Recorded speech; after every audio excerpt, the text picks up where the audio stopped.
Social Studies 9. How's everybody? Hope you're doing good. Hope you enjoyed the story of stuff yesterday, and or a couple days ago, I guess. And hope you also enjoyed the big ideas that changed the world, the idea of consumerism. So hope you got a kind of a big grasp on what consumerism is, kind of an overview of it. We're going to go into the nitty-gritty details of it today, and kind of how what factors go into this giant idea of consumerism, what kind of things influence it, don't influence it. So as always, if you have any questions, just find me. Let's go. So this is where we finished yesterday. Here's where we're going today. So consumer behavior, how does it affect the quality of life for the individual and individuals, holy, and talking is hard, and groups in Canada and the US. So we're going to be able to talk about why do we buy the things we buy? What is the connection between the consumer and the economy? And what techniques do marketers use to influence the consumer? Are you deciding what to buy, or is someone deciding for you? It's all a conspiracy.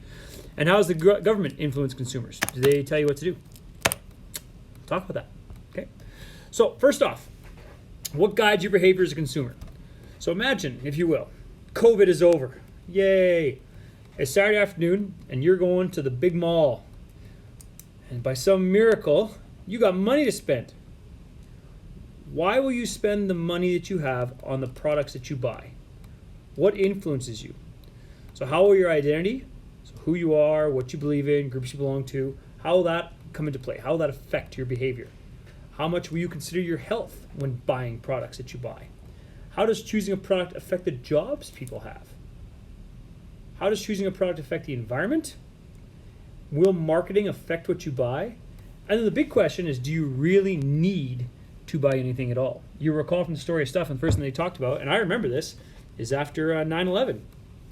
President Bush at the time comes out and says, treat this like a normal day, go shopping, go shopping, go shopping. Why would he say something like that? Because he knew that if no one bought anything, they were in trouble. It was the same thing during COVID here, right? Like there's still, it's why you're seeing so much push at curbside buying and buying online and blah, blah, blah. Because if we don't buy anything as consumers, the economy stops. To kind of give you just an idea as to how trained we are as consumers, this is called the corporate alphabet. So just look through here, A, B, C, D, E, F, G, just like you do when you're in kindergarten. And how many of these symbols do you recognize for different corporations, right? How many of them do you recognize just off the top of your head? I think I don't recognize all of them right away, but if I think about it and give it a minute, I think I can get all of them. You know, between the Segas, the Nintendos, the Xboxes, the Fila, the Kellogg's, the Lego, the Texaco, Disney. There's tons in here, right? So the fact that you know all that just by looking at them kind of tells you how much influence marketing has on you, and how much influence, going the other way, you have as a consumer, right? Because if you recognize products, that's huge for that product. So factor one is the identity. Choices we make as consumers affect our identity. Think about the clothing you're wearing right now, right? You just got out of bed probably. Are you wearing some brand name stuff? If you were at school, would you be wearing something different? And what do the clothes you were wearing say about your beliefs and values? And would you consider them to be important? If you look at page 244 real quick, you'll see there's some comments there by grade 9 students about how they view clothing. Right? Think about this yourself, right? How does the clothing you wear say, what does it say about you? How does it represent you? Right? I dress different than you guys. Most people that know me know I'm a basketball coach, and I show that by what I wear every day. I'm a phys ed teacher. I show that by what I wear every day. How I dress versus how the English teacher dresses shows about us. It talks a little bit about who we are. Okay. Now, knowing that, what does that say about your view your behavior and your views as a consumer? And how do these grade 9 students that you just read about on page 244 and 245, how does these ideas compare to your own?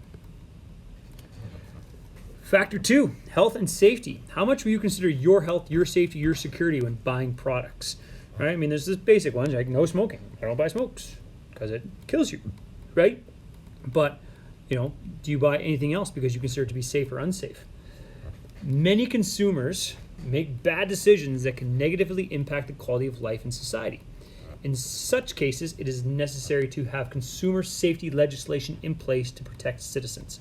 So governments in Canada and the U.S. support consumers by, they encourage a healthy economy, because like I said earlier, you need consumers to make goods. They assist consumers in making informed decisions, product labels, and safety standards, right? So if we go back here, some of you might recognize some of these symbols on here, and if you go and look at any product you have underneath the sink or anything that you might consume or eat, they all have labels on them to tell you what's in them. It is law. They for Coke and Pepsi and anything you buy is law. They have to tell you what's in it, and they have to tell you how many calories it is. It's law. It's a requirement. Should that be a requirement? If something is dangerous and has some smoking, you guys all know has those awful gross pictures on them. It says it's going to give you cancer and kill you, right? Should those be requirements? Should those be laws? Or should it be up to the consumer to make those? And they have to ensure consumer protection. So environmental standards, fraud, and counterfeit laws, right? So, like people go up and down and get mad at Trudeau and Notley and Kenny and for whatever other reasons they might have. But a lot of those times you have to have those environmental standards, because if you don't have standards, then you're not being punished for that, right? We have to make sure that then anyone could just make anything they wanted with, no matter how dangerous it might be to use a consumer or the environment, right? So for example, I'm not saying I like it because I don't, but there was recently the carbon tax that the latest Liberal government brought in, right? And the reason they brought it in is because they're trying to punish corporations that produce products that are unsafe for the environment, right? And they do that to try and ensure consumer protection, to make sure that the environment is being protected. Whether you agree with it or not, it's not for debate, but that's why they did it. Factor 3, jobs. How does choosing a product affect the jobs people have, right?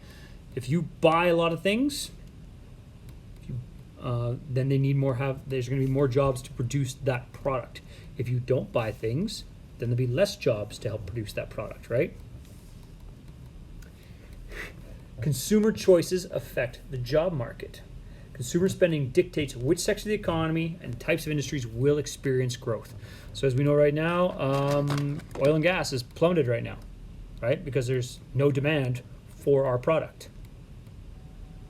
In 2007, when there was a massive demand for it, everybody I knew worked in oil and gas, okay? Because spending dictates that, okay? Now there's a link here. It's just a part 2 of the Williams video, so if you get a chance, watch that. Hopefully you guys are keeping up with those. You know how good they are, okay? Industries in which jobs are available. Sorry, let me take that back. Industries in which many jobs are available will usually be producing a good or service in high demand. Okay, so like I said, oil and gas. We want there to be a big demand for it, because then there's going to be more jobs. Right now, it's not a big demand for oil and gas, which means there's not as many jobs, which the Alberta economy is really dependent on.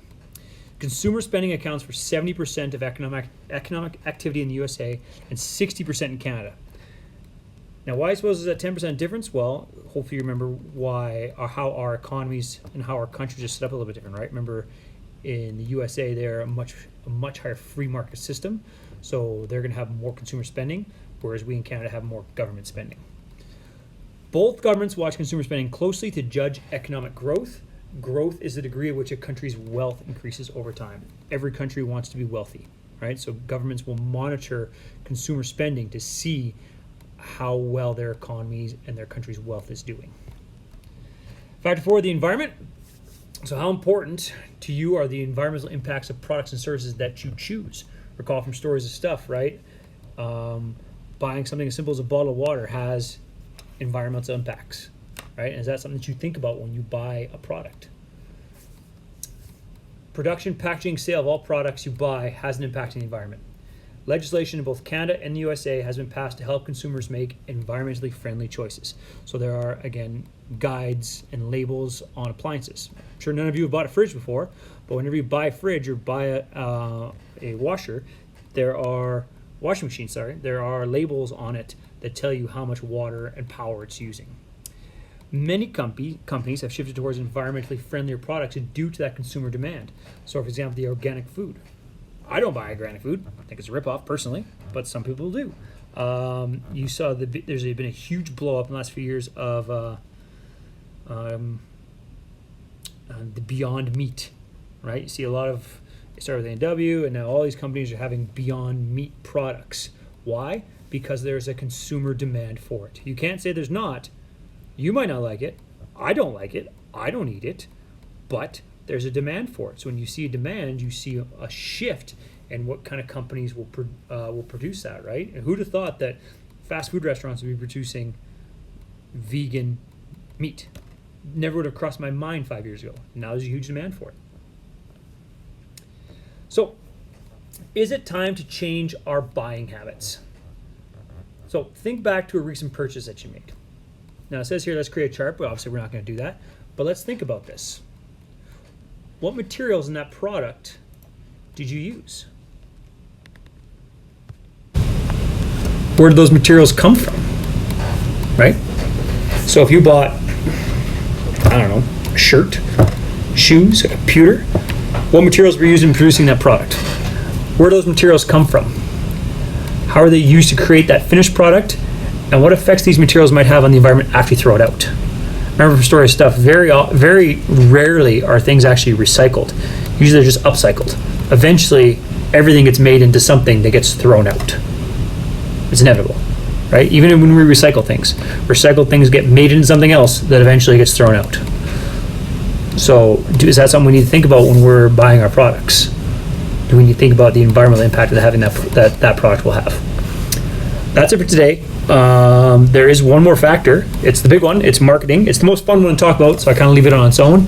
And then we're going to hopefully have a little mini assignment on marketing. But that's it for today. Like I said, it's a long video today, sorry. Make sure you follow along. Make sure you're doing all the readings. Make sure you have your textbook open. Make sure you're watching the videos, because I went through a ton today and I flew through it way faster than I ever would if we were in class. So pay attention. If you have any questions, you know where to find me. Bye.